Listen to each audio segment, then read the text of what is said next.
आइए, रेशियो इसमें चल रहा है, कोर्स आगे बढ़ रहा है। रोज नए नए क्वेश्चन मैं डालता हूं। वीडियो बेटा पर डे पड़ता है। आप चलिए आइए देखा, एक्स वाई जेड के बीच दो संबंधे 4 संबंधे 7 के अनुपात में एक धन बांटा गया। यदि y और z के धन का अंतर, तो y और z तो यही है, तो इनके बीच में 3 का अंतर है। मैं जो भी मानू, तो मान लिया जाए 3x, या सबको किसी संख्या से डिवाइड करके ही आप रेशियो बनाते हैं। तो मान लिया 3x इक्वल टू कितना हो गया, 3000 हो गया 3000। तो x की वैल्यू कितनी आ गई, 3 से डिवाइड कर देंगे तो x की वैल्यू आ गई 1000 रुपए। बात समझ में आ रही है? आप यही तुरंत अंतर निकालिए, बहुत इसको सॉल्व करने की जरूरत नहीं है, तुरंत यही अंतर निकाल लिया। 7 और 4, y और z के बीच का अंतर का 3 आ गया। तो मान लीजिए मैं 2x 4x 7x आता, 3x होता, तो 3x ही यही जो है 3000 है, तो x की वैल्यू कितनी आ गई, 1000। अब जब x सब तो x में ही है, तो किसका पूछ रहा है, x का पूछ रहा है, यानी 2 का पूछ रहा है। तो इससे मल्टीप्लाई कर दूं इसको तो कितना हो गया, 2000। y का पूछे तो 4000, z का पूछे 7000।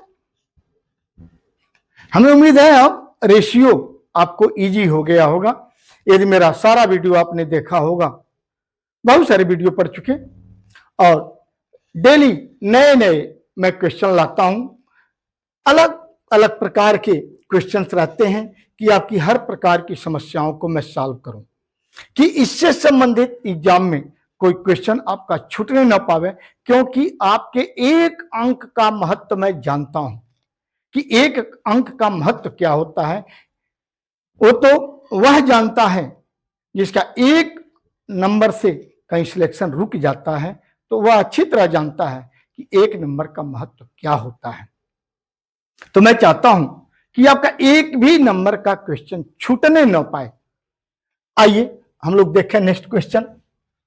हाँ, एक चीज जरूर कहूंगा, ये मैं बना रहा हूं वीडियो, अलग अलग क्वेश्चन मैं डाल रहा हूं, आप इसको देखिए, और इसमें कहीं भी अभी और प्रॉब्लम रह गई हो, किसी चीज को आप और एक्सप्लेनेशन चाह रहे हो, प्लीज तो आप कमेंट में डालिए, उस पर एक वीडियो बना दूंगा, आपकी समस्या सॉल्व।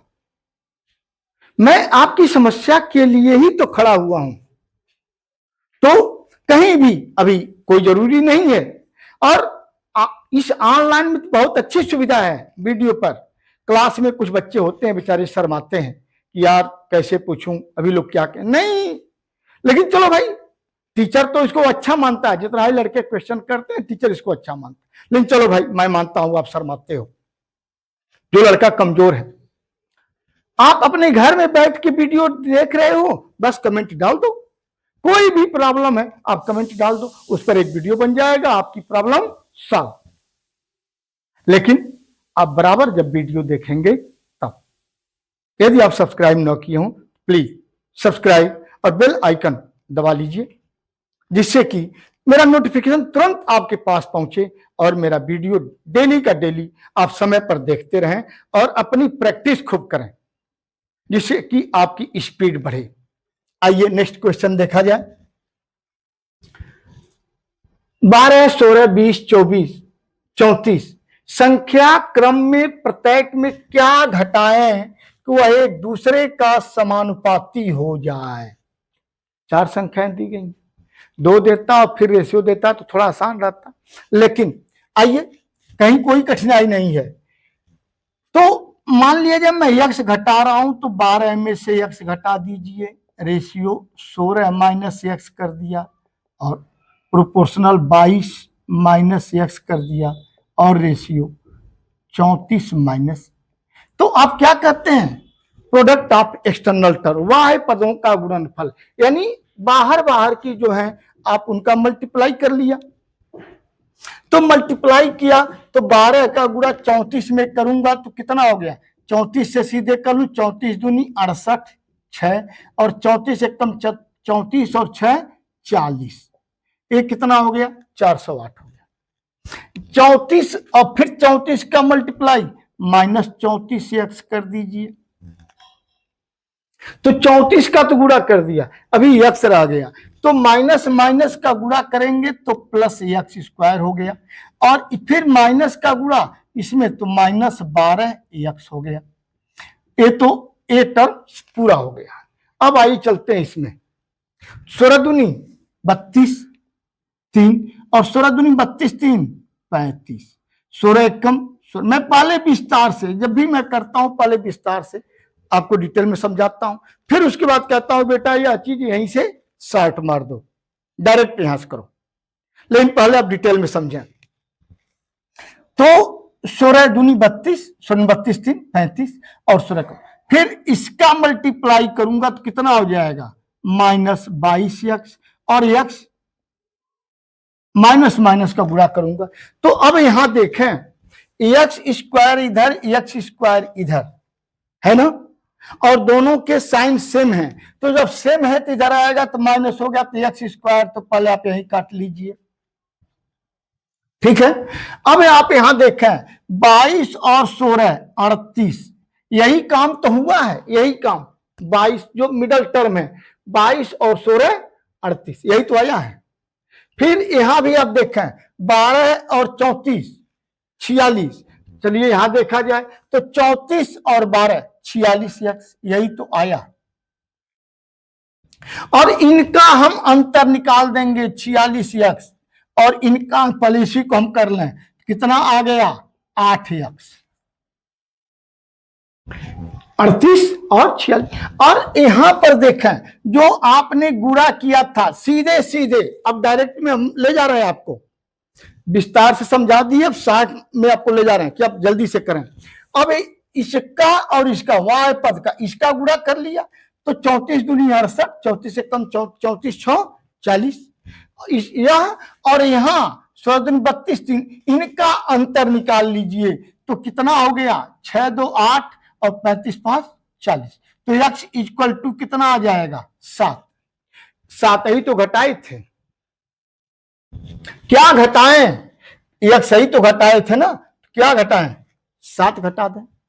तो 60 में हमने क्या सीखा बेटे, यदि मैं सीधे ट्रिक यहां लिख देता तो आपके समझ में नहीं आता, ठीक, और उस पर भी माथा पच्ची आप करते कि यार कैसे हुआ, यह हुआ वो हुआ, नहीं, पहले विस्तार से क्वेश्चन आप समझ लें और फिर खुद ही ट्रिक निकालिए, जैसे मैं निकाल रहा हूं, जैसे बताया क्या करना है, यह एक्स स्क्वायर तो कहीं कट ही जाएगा, उसे सोचना ही नहीं है, आप एक्सटर्नल टर्म का सम कर लीजिए, पहले इसका मल्टीप्लाई कर लीजिए, 34 12 मल्टीप्लाई कर दिया, और यह 34 और 12 को जोड़ लिया, देखें 34 और 12 कितना आया 34 और 12 46, आ गया।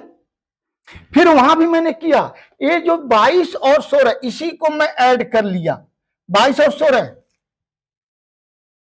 आ गया, उतना एक्स हो जाएगा, कुछ करने, ये सब करने की जरूरत नहीं है आपको, डायरेक्ट करिए। ये तो पहले विस्तार से मैं आपको समझाया कि क्यों हो रहा है, अब डायरेक्ट मारिए आप, ऐसे समय बचेगा आपका।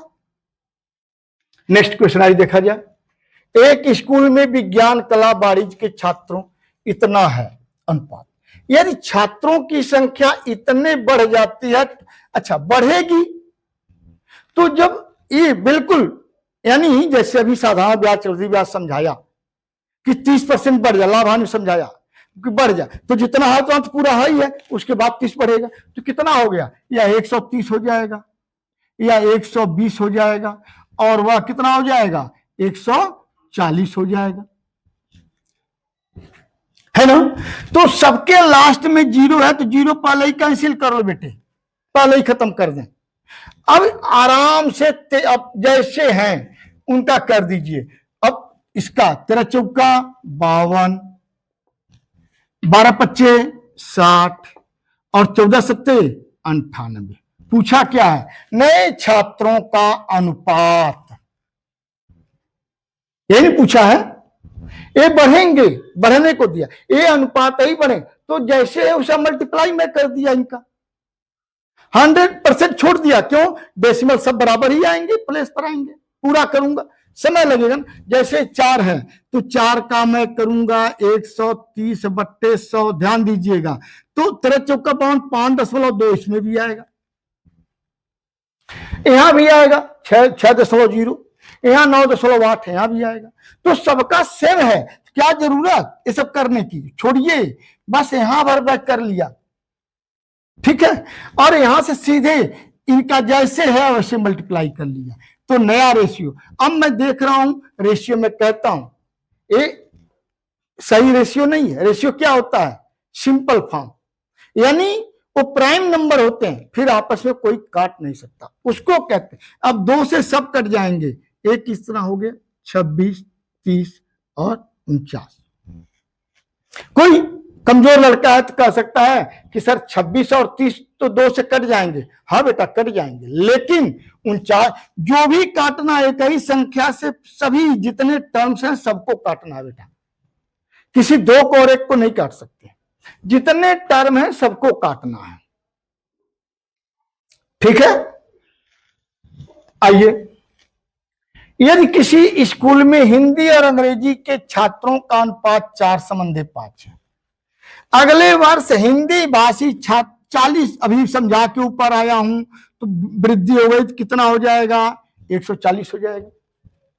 और अंग्रेजी में 10% की कमी, अभी समझाया तो 100 में से 10 घटा लीजिए तो कितना हो जाएगा, ये हो गया 90। अब स्कूल में अंग्रेजी और हिंदी के छात्रों का अनुपात क्या होगा? तो दोनों में देख रहा हूं 0 है भाई, पहले 0 तो यहीं पर काट दीजिए, खत्म करिए।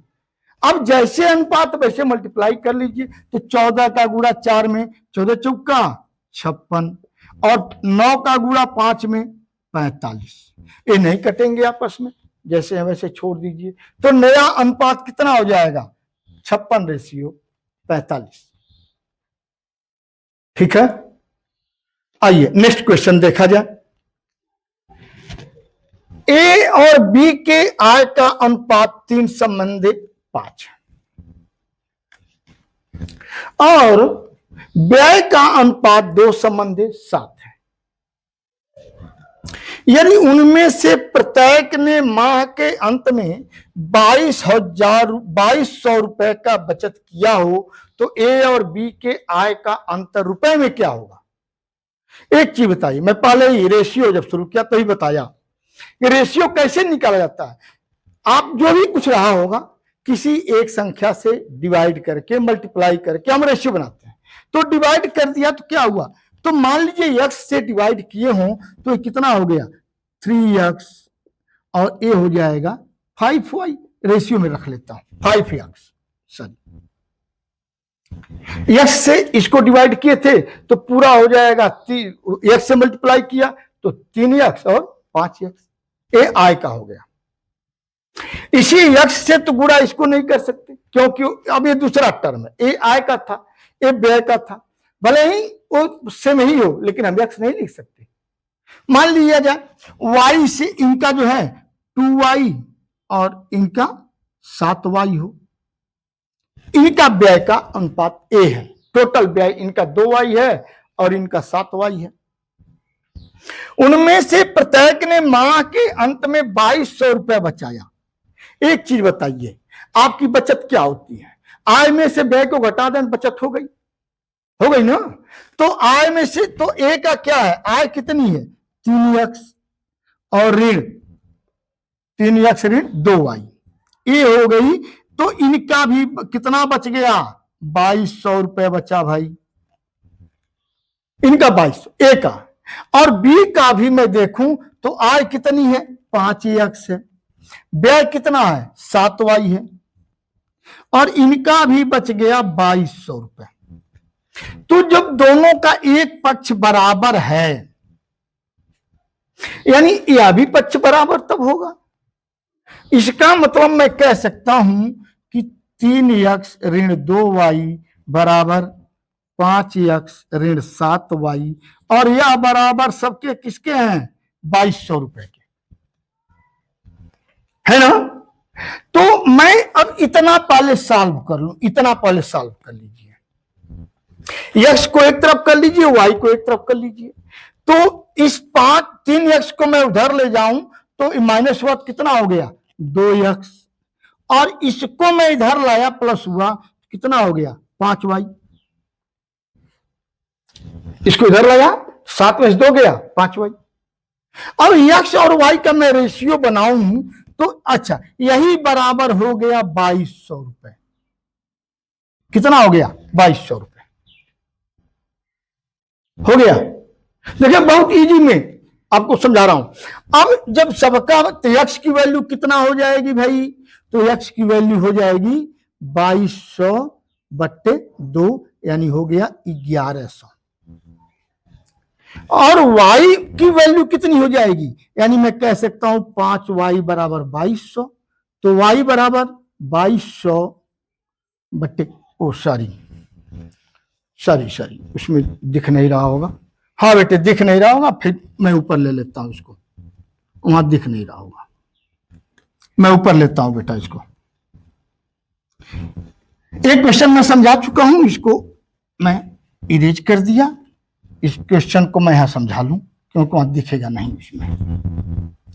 आइए आओ बेटे, तो मैं ये कह रहा था, अभी तो मैं समझा चुका कि 3x, तो आय हो गया 3x और खर्च कितना हो गया 2y। अच्छा यह बड़ा एक मैं पूरा समझा चुका हूं आपको, चूंकि दिखता नहीं रहा होगा तब फिर ऊपर लाया हूं, ये समझा चुका हूं आपको। तो 3x ऋण 2y, और यही जो है फिर मैं कहूं 5x ऋण 7y, और इस सबके बराबर कितने किसके है 2200 के बराबर है। यदि मैं इन दोनों को सॉल्व करूं यहां से यहां तक तो कितना हो गया 2x, इसको मैं इधर ले गया घटा दिया 2x, और इसको इधर लाया तो कितना 2x बराबर 5y बराबर 2200। तो मैं x की वैल्यू निकालूं तो क्या हो जाएगा, x बराबर 2200 बट्टे 2 बराबर 1100,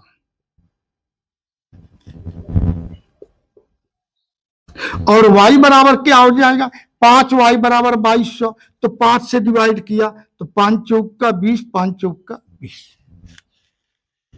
अब पूछ क्या रहा भाई, ए और बी के आय का अंतर, तो बस आय पूछा, हमको वाई निकालने की जरूरत नहीं थी, लेकिन चलो भाई। तो x इक्वल टू है 1100, और कह रहे हैं ए और बी के बीच आय का अंतर, तो इनके बीच आय का अनुपात कितना 3 संबंध, यही अंतर निकाल लीजिए। तो 5 ऋण 3 कितना हो गया 2, अब 2 से मल्टीप्लाई कर दिया तो कितना आ गया 2200 रुपए, यानी अंतर कितना आएगा 2200 रुपए आ गया। यदि पूछता कि ए की आय कितनी है तो 1100 से इसको मल्टीप्लाई कर लिया, 11 33, इसको मल्टीप्लाई कर दिया कितना आ गया 55, यानी एक की आय 3300 है और एक की।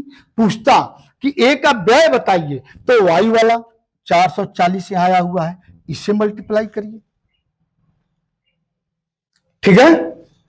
तो हमें उम्मीद है आपको बिल्कुल अच्छा लगेगा, क्योंकि बिल्कुल डिटेल में बेटा मैं समझाता हूं और समझा करके फिर शॉर्ट में भी ले जाता हूं। यदि आपको पसंद आ रहा है तो प्लीज, यदि सब्सक्राइब न किए हों तो प्लीज सब्सक्राइब कर लें, और कमेंट जरूर डालिए कि आपको कैसा लगा, और कोई प्रॉब्लम है वो भी डालिए, ठीक है। और अधिक से अधिक अपने मित्रों को आप जोड़िए। थैंक्स बेटा।